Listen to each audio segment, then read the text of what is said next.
జై భీమ్ మిత్రులారా, ఈరోజు ఈ మీడియా సమావేశం ప్రధాన ఉద్దేశం మనం విలేకరి కొత్తూరు లక్ష్మీనారాయణపై 25 రోజుల క్రితం శ్రీగీతం కాలేజ్ కరస్పాండెంట్ మనీషా నాయర్ ఆమె అనుచరులు 2 వాహనాల్లో వెళ్ళి అతని ఇంటిలోకి ప్రవేశించి భార్యని కొడుకుని అతన్ని శారీరకంగా హింసించి అతని చేత బలవంతంగా కాళ్ళు పట్టించుకున్న విషయం మీకు అందరికీ విదితమే. 3వ తారీఖు నుంచి ఈ రోజు వరకు మేము అనేక రకాల ఆందోళన నిర్వహించినాం. ఆ రోజే ఫిర్యాదు ఇచ్చినాం. కేసు నమోదు చేస్తామన్నారు. లక్ష్మీనారాయణ ఇంటి మీదకి ట్రెస్పాస్ చేయడం అనేది చట్టం ప్రకారం నేరము. అది నాన్ బెయిలబుల్ అప్లై అవుతుంది. 2 వాహనాల్లో వాళ్ళు రౌడీలు వెళ్ళినారని చెప్పి సీసీ ఫుటేజీల ద్వారా కూడా బయటపడింది. మేము ఆ రోజు నుంచి ఈ రోజు వరకు పోలీసులకు ఒకటే రిక్వెస్ట్ చేస్తున్నాం. డిఐజీ గారిని కలిసినాం, ఎస్పీ గారిని కలిసినాం, అలాగే డిఎస్పీ గారిని కూడా కలిసినాం, రూరల్ సిఐ గారిని కూడా కలిసి ఫిర్యాదు చేసినాం. వాళ్ళందరూ కూడా నామమాత్రపు కేసులు నమోదు చేసి కేవలం ఎస్సీ ఎస్టీ అట్రాసిటీ కేసు ఒకటి దాంట్లో కనపరిచి ఆమెకు స్టేషన్ బెయిల్ ఇచ్చి పంపించడం జరిగింది. అదే తరహాలోనే ఆమె కంటే ముందే లక్ష్మీనారాయణ ఆమె కాలేజీ మీద దాడి చేసినట్లు, డబ్బులు డిమాండ్ చేసినట్లు, ట్రెస్పాస్ చేసినట్లు లక్ష్మీనారాయణ మీద కేసు కూడా నమోదు చేసడం జరిగింది. ఈ విషయాన్ని ఇంతవరకు బయట పెట్టలేదు. మేము కోర్టుకి వెళ్ళి ఎఫ్ఐఆర్ తీసుకొని పరిశీలించిన తర్వాత మనీషా నాయరే దాడి చేసి కొట్టి ఆమె ముందు పోలీస్ స్టేషన్కి వెళ్ళి కంప్లైంట్ చేసింది. ఆ మేరకు డిఎస్పీ గారు ఎస్ఐ గారితో, అంటే ఎస్ఐ గారు మహిళా ఎస్ఐ, ఆమె ఎస్సీ కులానికి చెందిన ఆమె పేరుతో కేసు నమోదు చేయడం జరిగింది. కానీ లక్ష్మీనారాయణ మీద దాడి చేసిన కేసేమో డిఎస్పీ గారు నమోదు చేసి లేట్గా నమోదు చేస్తారు. అంటే పకడ్బందీగా మనీషా నాయర్ దాడి చేసి కొట్టి ఎస్ఐ గారి చేత కేసు నమోదు చేయిస్తుంది. ఆ తర్వాత లక్ష్మీనారాయణ ఇచ్చిన ఫిర్యాదు కేసు నమోదవుతుంది. ఇది ఎంత అన్యాయమో, ఎంత దుర్మార్గమో ఒక్కసారి పరిశీలిస్తే ప్రజలందరికీ అర్థమవుతుంది. కాబట్టి మేమేం చేసినామో, బహుజన్ సమాజ్ పార్టీ ఆధ్వర్యంలో మనీషా నాయర్ తమ రౌడీలు తీసుకెళ్లి వాహనాల్లో వెళ్ళి దాడి చేసి కొట్టింది కాబట్టి కేసు ఎస్సీ ఎస్టీ అట్రాసిటీతో పాటు నాన్ బెయిలబుల్ కేసులు నమోదు చేసి మనీషా నాయర్ని అరెస్ట్ చేయాలని చెప్పి 25 రోజులుగా డిమాండ్ చేస్తూ ఉన్నాం. మేము సోమవారం నుంచి, అంటే 25వ తారీఖు నుంచి ఈ నిరాహార దీక్షలో ప్రారంభించినాం. ఈ రోజుకి 5వ రోజు. ఈ రోజుకి కూడా పోలీసులు స్పందన లేదు. పైపెచ్చి మాకే బెదిరింపు కాల్స్ వస్తున్నాయి. బెదిరింపుగా మధ్యవర్తుల ద్వారా చెప్పంపిస్తున్నారు. 2 మీద కేసులు నమోదు చేస్తాం, 2 జైలుకి పంపిస్తామని.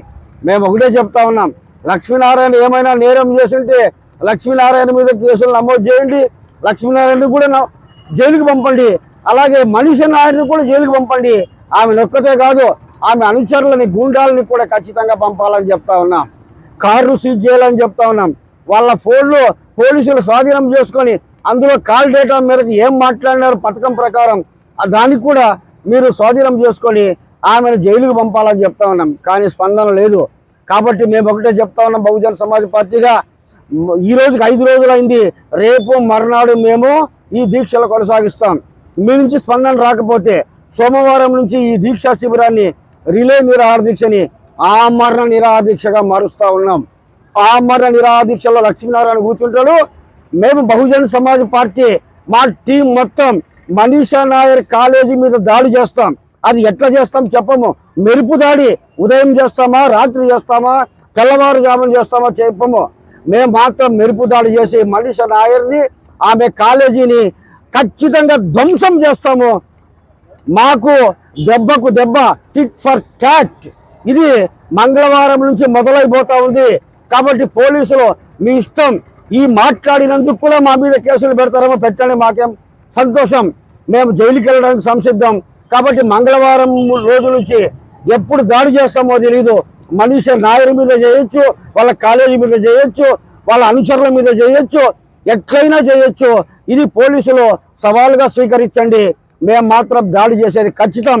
అప్పుడైనా మీరు స్పందించి 2 వర్గాల మీద కేసులు నమోదు చేస్తారు. లేకపోతే మీరు వాళ్ళని అరెస్ట్ చేయకుండా మీరే వచ్చి అడ్డుపడతారో ఏమన్నా సరే బహుజన్ సమాజ్ పార్టీ మాత్రం ఈ నిర్ణయం తీసుకుంది. ఈ నిర్ణయం మేరకు సోమవారం నుంచి ఆమరణ నిరాదీక్షగా ఈ దీక్షను ప్రారంభించబోతున్నాం. మంగళవారం తర్వాత మనీషా నాయర్ ఆమె అనుచరులు ఆమె కాలేజీ మీద మూకుమ్మడిగా దాడి చేయబోతున్నామని చెప్పి ఈ సందర్భంగా తెలియజేస్తా ఉన్నాం. మరి పోలీసులు దీన్ని ఇంతటితో ఆగేటట్టుగా చర్యలు తీసుకొని ఆపుతారో లేకపోతే దీన్ని ఇంత పెంచుతారో ఆ పోలీసుల మీద ఆధారపడి ఉందని చెప్పి తెలియజేస్తా ఉన్నాం. ఇక ఈ విషయాన్ని పోలీసులకే వదిలేస్తున్నాం, వాళ్ళ ఇష్టానుసారం చేయొచ్చు అని చెప్పి మేమైతే దాడులకు సంసిద్ధంగా ఉన్నాం. మంగళవారం తర్వాత ఎప్పుడు దాడి చేస్తామో కూడా చెప్పడం లేదు, ఏదో రకంగా మెరుపు దాడి చేస్తామని చెప్పి తెలియజేస్తున్నాం. జై భీమ్, జై భారత్. జై భీమ్. ముఖ్యంగా ఇప్పుడు మా రాష్ట్ర కార్యదర్శి గారు ఏమి చెప్పారో అది క్షుణ్ణంగా అమలు తప్పుకోకున్నట్ల రాష్ట్ర స్థాయిలో ఉన్న అన్ని జిల్లాల నాయకులు అనంతపురికి రావడం అనేది జరుగుతుంది.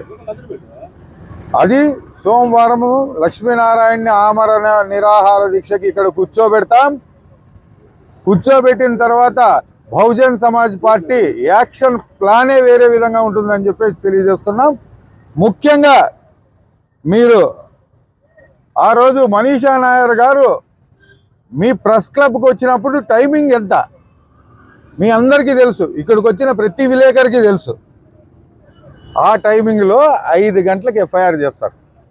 పొద్దున్నే 8 గంటల నుంచి 9 గంటల వరకు లక్ష్మీనారాయణని కొట్టి అక్కడి నుంచి వచ్చి అతను భయభ్రాంతులకు గురై ఇంట్లో ఉంటే ఈ నటి వచ్చి ఈ మహానటి మరి అని ఏదో 1వ తేదీ బెదిరించినాడంట. 1వ తేదీ లక్ష్మీనారాయణ అనంతపురంలో ఉన్నాడా? మీరు రెక్కి నిర్వర్తించారు కదా లక్ష్మీనారాయణ కోసం. మొత్తం లక్ష్మీనారాయణ 1వ తేదీ దొరకలేదే మీకు? దొరుకున్నందుకు పొద్దున్నే ఉదయం 2 గంటలకు పట్టుకొని అతన్ని కొట్టడం జరిగింది. అతన్ని కొట్టి నువ్వే పోయి మరి కంప్లైంట్ ఇచ్చి 5 గంటలకే ఎఫ్ఐఆర్ అయిపోయింది. పొద్దున్న 8 గంటలకు ఆయన్ని కొడితే ఎఫ్ఐఆర్ కాదు. కానీ మనీషా నాయర్ గారు ఒక్క ఫోన్ కాల్ చేస్తే ఆ ఫోన్ కాల్కి పోలీస్ డిపార్ట్మెంట్ అంతా స్పందించి 5 గంటల లోపల ఒక ఎస్ఐ దగ్గర మహిళా ఎస్ఐ దగ్గర ఎఫ్ఐఆర్ కట్టించడం అనేది జరిగింది.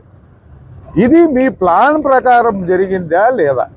ఇది ప్రజలకు కానీ ఇది ఎఫ్ఐఆర్ మేము కట్టినది కాదు కదా, ఇదేం దొంగ ఎఫ్ఐఆర్ కాదు కదా. ఇక్కడ ఏం రాసినారు చూడు, 1వ తేదీ వచ్చి లక్ష్మీనారాయణ గీతం కాలేజీలోకి పోయి ఆమెని బెదిరించినాడంట. ఎట్లా? ఆమె అనుమతి లేకోకున్నట్ల పోయి దేనికి బెదిరించినాడు? ఆమె రంగమ్మకి ఈ అమ్మకి లింకులు ఉన్నాయి. రంగమ్మకి నీకు లింకులు ఉన్నాయా లేదా అనేది నీ కాల్ రికార్డు తీస్తే తెలుస్తుంది. అతన్ని లక్ష్మీనారాయణ బెదిరియాల్సిన పనిలే. నువ్వు ఆ 1వ తేదీనే లక్ష్మీనారాయణ వచ్చి నిన్ను బెదిరించి ఉంటే నీ స్కూల్ చుట్టూ ఉన్న సీసీ కెమెరాలు ఏమైనాయి? 1వ తేదీ కాల్ రికార్డు బయట పెట్టు. నువ్వు దొంగ కేసులు కట్టేది కాదు. 1వ తేదీ ఈ రోజు ఎఫ్ఐఆర్ కట్టి లక్ష్మీనారాయణ ఎఫ్ఐఆర్ కౌంటర్ కేసు కట్టి బెదిరిస్తామనుకుంటున్నారా? మీరు బెదిరియండి, మీరు ఏం చేస్తారో చేయండి. బహుజన్ సమాజ్ పార్టీ తగ్గే ప్రసక్తే ఉండదు. మీరు ఇట్లా దొంగ కేసులు కొడితే మాకు హైకోర్టు ఉంది, హైకోర్టులో నిలబెడతాం అధికారులను కూడా. బాగా గుర్తు పెట్టుకోండి అని చెప్పేసి తెలియజేస్తూ జై భీమ్, జై భారత్.